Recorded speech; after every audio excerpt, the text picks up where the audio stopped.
J1 está de volta e começa hoje, dia 1º de agosto, a Semana Mundial de Aleitamento Materno. Segundo dados da Organização Mundial de Saúde, o Ministério da Saúde nas Américas, apenas 38% das crianças recebem a amamentação exclusiva até os 6 meses de vida. Para tirar algumas dúvidas sobre esse assunto, eu converso aqui no estúdio do J1 com o pediatra Tiago Oyama. Doutor, obrigado por ter vindo. Boa tarde para o senhor. Eu é que agradeço a oportunidade. Falar sobre aquela coisa básica que a gente sempre fala sobre aleitamento materno é extremamente importante, né, doutor? Mas reforça por que é importante esse aleitamento materno, principalmente nesse período aí dos 6 primeiros meses de vida. Aqui primeiro a gente pode lembrar que o ser humano, diferente de outros mamíferos, outros animais que saem andando no primeiro dia de vida, o ser humano em média vai andar perto de 1 ano de idade. Então o aleitamento a gente considera importante, na verdade, até os 2 anos de idade. E que ele seja exclusivo o máximo de tempo possível, a gente recomenda 6 meses. Hoje já existe a lei para o aleitamento até o 6º mês. As instituições públicas já aderiram, as privadas estão começando. A gente tem, em relação à parte do desenvolvimento, sabe-se muito da parte imunológica. Então a gente sabe que o neném que amamenta, ele adoece menos, durante toda a infância ele vai frequentar menos o pronto-socorro por causa de doenças, ele vai ter menos infecções, mas a gente não sabe de 3 pontos. Primeiro, a parte alérgica. A criança que amamenta, ela tem menos alergias das crianças que têm que usar fórmulas infantis. A segunda coisa é a parte emocional. Então o neném que amamenta, ele tem uma ligação com a mãe, uma ligação afetiva muito maior. Isso proporciona um desenvolvimento emocional melhor. Ele tem uma criança com uma autoestima mais elaborada. E o terceiro é o desenvolvimento da parte física. A criança tem mais facilidade do aprendizado, não só de andar, mas da própria parte de aprendizado, mesmo na pré-escola e mesmo nas universidades. Então a inteligência da criança também ela é modulada pelo leite materno. Lembrar que esse é o alimento mais completo que existe. Nele contém todos os nutrientes que o ser humano precisa nessa primeira etapa da vida. O neném em aleitamento, ele sequer precisa de água, ele não precisa de chazinhos. Então, se ele tem um bom desenvolvimento de mês a mês, ganhando peso bem, ganhando altura adequadamente, a gente tenta manter o máximo de tempo em aleitamento. Doutor, vamos falar um pouco sobre esse dado aqui, preocupante, né, creio eu. De acordo com a Organização Mundial de Saúde e o Ministério da Saúde nas Américas, apenas 38% das crianças recebem a amamentação materna. Isso é preocupante? Isso é muito preocupante. Anos atrás, a gente não tinha outras opções, não tinha outras fórmulas, não tinha outros leites. Então, se a gente for pensar 100 anos atrás, não existia essa possibilidade. A amamentação era praticamente obrigatória. Hoje, com tantas fórmulas e a correria e o dia a dia, muitas mães optam, muitas vezes, por fórmulas, talvez até pela facilidade. Então, esse é um dado preocupante. A gente considera um nível adequado de 80% a 90% de aleitamento, principalmente nos primeiros 6 meses, mas até os 2 anos, volto a reforçar. E olha só, segundo o secretário municipal de saúde, Dr. Waterson Roriz, Lusiânia não tem um banco de leite. As crianças que necessitam deste leite geralmente são bebês recém-saídos da UTI neonatal e sem uma UTI neonatal o banco de leite se tornaria desnecessário. A prefeitura oferece leite industrializado quando há necessidade de suplementação para as crianças da região. A gente vai continuar falando sobre esse assunto no próximo bloco. Eu peço que o senhor continue com a gente. Se você tiver alguma dúvida, pode mandar pergunta pelo WhatsApp que a gente vai fazer aqui para o doutor. Obrigado por enquanto. Muito obrigado. Golpistas voltam a agir pela internet. Desta vez, os alvos foram internautas que acessaram sites de anúncios de venda de objetos. 5 anos economizando para comprar um carro. E quando o anúncio apareceu na internet, o suposto vendedor fez de tudo para que o negócio parecesse convincente. Chegou a mandar uma foto de um contrato e o DUT do carro já com a transferência registrada em cartório. É uma conversa tão firme, uma conversa como se você tivesse pessoalmente já tivesse conhecido a pessoa, né? O carro estava numa cidade do interior de Goiás e, por mensagem de voz, o anunciante disse que precisava de um sinal para trazer o veículo até Brasília. Eu já ia querer assim, uma garantia de negócio, de compromisso para eu cancelar as outras vendas e dar preferência, entendeu? O casal pagou R$ 500 pela entrega. Depois, mais R$ 5.200 como sinal, confiando que o negócio era seguro. O carro nunca chegou. O vendedor sumiu E o casal ficou sem nada. Eu fiquei desorientada no momento que eu percebi que era um golpe. E aí foi o que eu falei pra ele, já aconteceu, não tem como voltar atrás. Enquanto registrava a ocorrência na delegacia de Ceilândia Norte, o casal teve outra surpresa. Encontrou o mesmo carro em outros anúncios da internet de diferentes vendedores, até de outros estados. Nunca passe dinheiro para qualquer pessoa sem ter visto pessoalmente o bem, né? E com a possibilidade de ter feito toda a transação, inclusive em cartório, também no Detran do respectivo estado, é muito importante que toda a negociação tenha sido feita e o veículo esteja presente ali, entregue ao comprador. O dono deste carro também foi vítima de um golpe no mesmo site de vendas. Ele fez um anúncio e um suposto interessado pediu para ver o carro em um posto de combustíveis da 310 Sul. Chegando lá, o homem foi rendido por 2 pessoas e o carro foi levado. É muito importante o registro da ocorrência policial em qualquer crime, nesse crime especificamente porque ele deixa muitos rastros, né? E a polícia certamente poderá investigar e chegar aos autores desses crimes. Nós mostramos aqui em julho que moradores de Hidrolândia começaram um tratamento dentário de graça, mas que alguns pacientes estavam há quase 1 ano com a boca cheia de pinos esperando os dentes. A Prefeitura de Hidrolândia voltou a receber dinheiro do Ministério da Saúde para o tratamento dentário dos 1.200 moradores da cidade. Agora a expectativa é que o tratamento seja concluído até dezembro deste ano. A volta ao consultório renovou a esperança de, finalmente, ter um sorriso normal. A esperança minha é essa, né? O que o senhor mais tem vontade assim de comer que de repente o senhor não consegue hoje porque não tem os dentes? Um pé de frango. Há 1 ano, o seu Lindomar aguarda os dentes para os implantes feitos pelo programa Brasil Sorridente em Hidrolândia. O atendimento oferecido de graça pelo SUS tinha sido suspenso devido a um bloqueio no repasse de R$2 milhões do Ministério da Saúde à Prefeitura por problemas burocráticos com documentos. A Prefeitura diz que agora está tudo resolvido e até já recebeu R$157 mil para retomar o atendimento à população. Essa verba é do Ministério da Saúde. Então, mas está bem otimista que agora vai dar tudo certo, a gente vai continuar o programa. Quem teve o atendimento suspenso está voltando ao consultório para fazer a moldagem. É a última etapa antes de colocar os dentes e finalizar o procedimento. Os pacientes que serão moldados, por exemplo, do mês de agosto, eles têm mais ou menos um período de 10 a 15 dias para a gente poder fazer a finalização desse caso. A Prefeitura vai chamar primeiro os pacientes mais antigos, que estão há mais tempo aguardando o retorno. E priorizar também os casos de pessoas que estão completamente sem dentes.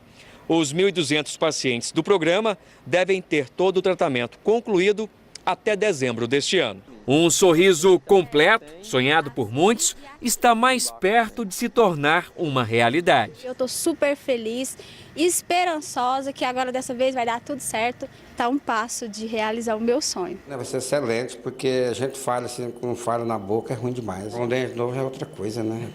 Até o sorriso muda. O sorriso mais elegante.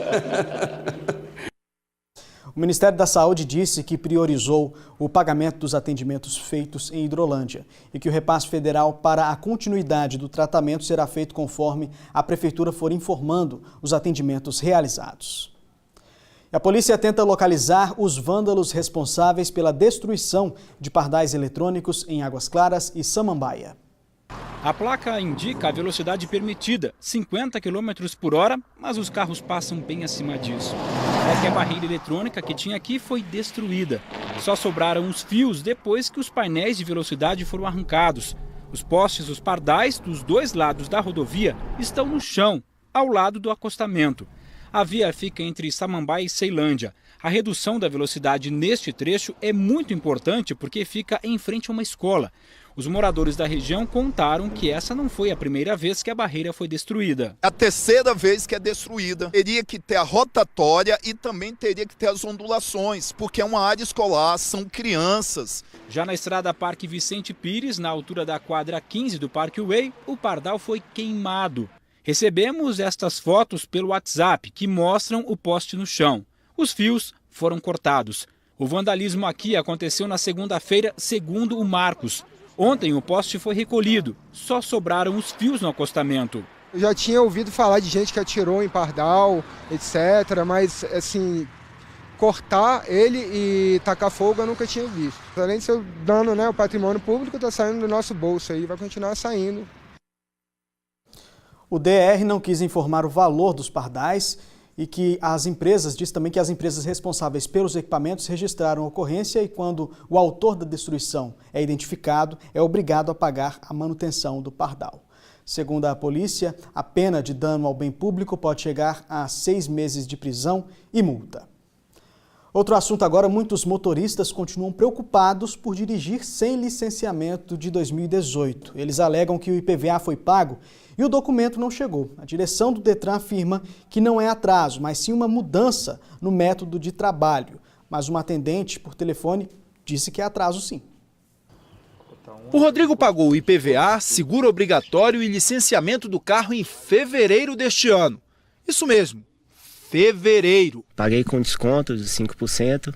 Eu pensei, pago logo, me liberto disso, já recebo o documento e está tudo certo. Até hoje, o CRLV, documento do carro dele, ainda não chegou. 5 meses e nada. E o governo não fala nada, o Detran não fala nada. Hoje ele foi em busca de explicações para a demora na entrega do documento. O empresário ligou para o Detran e ouviu a justificativa da atendente. Este ano, devido à greve do Detran, a ponto facultativa, a feriado e a Jogos do Brasil, atrasou o envio dos documentos. O Detran ficou mais de 30 dias em greve, então tudo ficou atrasado. O Alex está na mesma situação. Ele tem 3 veículos, são 2 carros e uma moto. A gente está aqui com os documentos. Já pagou todos os débitos, IPVA, o seguro obrigatório e o licenciamento. E a gente fez uma consulta aqui. Tem algum débito com multa, alguma coisa assim, Alex? Não, não tem nenhum débito. Eu já paguei como você falou, o IPVA, seguro obrigatório, licenciamento, não tem nenhuma multa.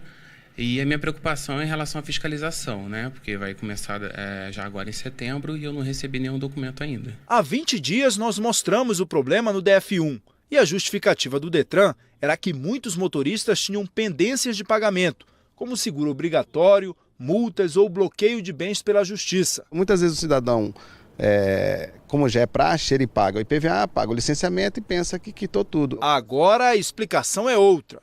O Detran diz que está priorizando emitir os documentos para os veículos com finais de placa 1 e 2, que serão os primeiros a serem fiscalizados. Estamos dando preferência à emissão dos documentos para os finais 1 e 2. Não significa que não vamos emitir o outro, vamos. Inclusive tem cidadão que pagou anteriormente e não recebeu ainda, mas ele não precisa ficar preocupado, ele vai receber antes de iniciar a fiscalização do final de placa do seu veículo. Bora para mais participação pelo WhatsApp. Olha só, a gente tem a participação do Guilherme Braz, morador do Mingone 2. Tem também do Guilherme Teixeira, cidade ocidental. Ele diz que mora no Parque Araguari 1, está tendo dor de cabeça, as contas de energia elétrica não chegam corretamente. Se não reclamar, elas não vêm. A gente tem também mais uma participação aqui que foi enviada pela Lucineide Pereira, lá de Águas Lindas. O problema em Águas Lindas é a sujeira nas ruas, não tem gari e a população não tem educação. Guilherme Braz mandou mensagem para a gente aqui também, do Mingone 2, e disse que há muito tempo sofre com quebra-molas feito lá em frente à casa dele. Foi construído no local, na parte de baixo da rua, só que está tendo problema agora com escoamento de água. E a Rayane do Parque Estrela d'Alva 4 está tendo muito assalto por lá. Só ela já foi assaltada 4 vezes, gente, na porta de casa. Ela pede mais policiamento por lá.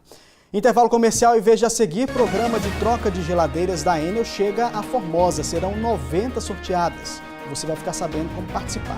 E só lembrando, agora você pode participar do J1 mandando a sua sugestão de reportagem. Anote o nosso número de WhatsApp, 984424000.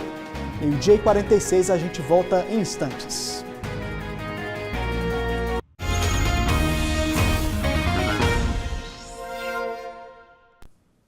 E o programa de troca de geladeiras da Enel chega amanhã em Formosa. A repórter Isabela Mendes tem mais informações sobre isso. Boa tarde, Isabela. Onde que vai ser feita essa troca? Boa tarde, Anderson. Boa tarde a todos. Bom, esse cadastro vai ser feito na Escola Municipal Isaíra de Freitas Camargo, amanhã das 9 da manhã às 5 da tarde e na sexta-feira das 9 da manhã às 6 da tarde. Esse programa da Enel dá Só direito confirma a para quem mim, tem por favor, depois da geladeiras participação do antigas estúdio, que encerra o gastam jornal. mais energia a concorrerem a uma geladeira nova e mais econômica. Serão 90 geladeiras sorteadas. A gente já mostrou aqui no J1 que algumas cidades do entorno, como Lusiânia e Águas Lindas, já foram contempladas com esse programa da Enel, que durante toda a semana também vai oferecer palestras e oficinas para ensinar a população a economizar energia. E só reforçando a população de Formosa que for fazer esse cadastro, é necessário levar um documento oficial com foto, além da última conta de energia paga ao local indicado, que é a Escola Isaíra Machado de Freitas Camargo, que fica no Parque Colinas. Anderson.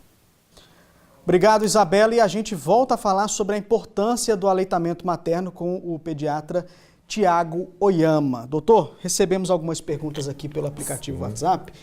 Olha só, a Laiane, do bairro São Caetano, ela quer saber quando ela voltar a trabalhar e fazer a retirada do leite, quanto tempo depois pode ficar para o bebê tomar após. Ela tirou o leite e quanto tempo depois ela ter retirado o leite, o bebê pode tomar tranquilamente.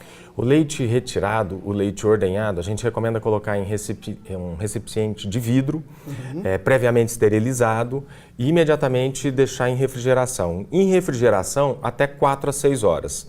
Se você imediatamente congelar esse leite, ele congelado no refrigerador de casa, a gente recomenda guardar de 7 a 14 dias. Não pode demorar muito, né? Mais que isso, a gente corre risco de contaminação. Outra pergunta é da Márcia, do Jardim São Paulo. Ela teve o bebê no Gama. Ela disse que ele nasceu muito grande e teve um parto cesáreo no hospital lá do Gama, né? Não tinha leite das mãezinhas e o pessoal, as enfermeiras, deram leite em pó. Ela quer saber se pode fazer mal para o filho dela. Não. Nos primeiros 2 ou 3 dias, a gente usa fórmulas hipoalergênicas ultimamente. Então, a gente usa fórmulas que não vão dar nem cólica, nem provocar alergias, nem provocar problemas para a saúde da criança. Assim que tiver alta, claro, o aleitamento exclusivo é indicado até a sua primeira consulta, já na primeira semana, nos primeiros 10 dias de vida. Mais uma dúvida aqui, dessa vez da Vera, do Jardim ABC. Ela disse que o bebê tem 10 meses e largou o peito por conta própria, aos 4 meses e meio. Mas ela quer saber, ela gostaria muito, né, de ter amamentado, mas o leite dela secou em 1 semana, ela quer saber se isso é normal. Isso pode acontecer. Uma das coisas que a gente recomenda quando a mãe volta a trabalhar é não usar fórmulas de leite usando a mamadeira. Então a recomendação é a gente, sempre que a mãe volta a trabalhar e ela se ausenta de casa por algumas horas, a recomendação é oferecer as papinhas. Então o médico, o pediatra vai indicar os horários adequados e a gente recomenda introdução de fórmula láctea, de preferência ou já direto no copinho ou mesmo com colher, para evitar esse desmame. Então se a criança ela mama no leite da mãe de manhã, se a mãe pode voltar na hora do almoço e a hora que ela volta à noite, geralmente ela não desmama, geralmente ela não larga o peito. Doutor, a última pergunta para a gente encerrar a participação aqui no J1, o Vidigal Barbosa de Valparaíso, ele quer que a gente fale sobre o colostro. É verdade que ele só sai no peito da mãe na primeira mamada, depois não tem mais, e ele pergunta se há algum suplemento para substituir. O colostro é o primeiro leite que fica armazenado durante meses. O colostro a gente considera o leite talvez o mais forte em termos de anticorpos, de proteção de imunidade para a criança. Então ele é fundamental. Nas primeiras 24 horas, o neném geralmente nasce inchado com uma sobrecarga de líquido. Então ele não precisa de uma grande quantidade. Todas as vezes que o neném mama, vai estar saindo colostro nas primeiras 24 até 48, em alguns casos até 72 horas. Se o neném está bem, se ele está urinando, se ele está fazendo as evacuações, não precisa de leite complementar. O colostro, muitas vezes, ele é suficiente. Tá ótimo, doutor. Muito obrigado pela participação agradeço. Aqui no J1. Ótima tarde para o senhor. Esclareceu muitas dúvidas que chegaram para a gente através do WhatsApp. Eu que agradeço. Ótima tarde. Muito obrigado. E olha só, acho que dá tempo ainda da última rodada de participações aqui pelo WhatsApp. Vamos dar uma olhada aqui no telão, o que chegou para a gente? No finalzinho do jornal, Jean Santos, do Parque Alvorada 1, faz mais de 5 anos que eles querem asfalto no bairro. A população não aguenta mais tanta poeira por lá. Tem mais uma participação, acho que dá tempo ainda. Vamos lá, Natal? Não? Não deu tempo. Ah lá, as fotos aí, ó, que o Jean mandou pra gente. Dá só uma olhada a situação por lá. Aí você imagine, né? 5 anos desse jeito aí, o pessoal não aguenta mais, infelizmente. e a gente não vê, assim, a gente entra em contato com a prefeitura para ver se tem uma melhora. Até agora nada, mas a gente continua de olho nisso aí.